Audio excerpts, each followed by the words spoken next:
Hello everyone, we are going to create the different designs here.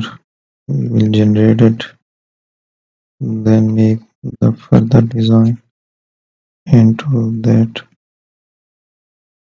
So there we have, and apply the layer style onto it.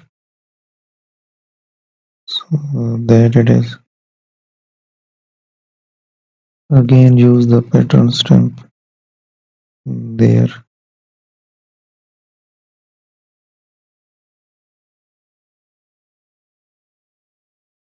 So here we are.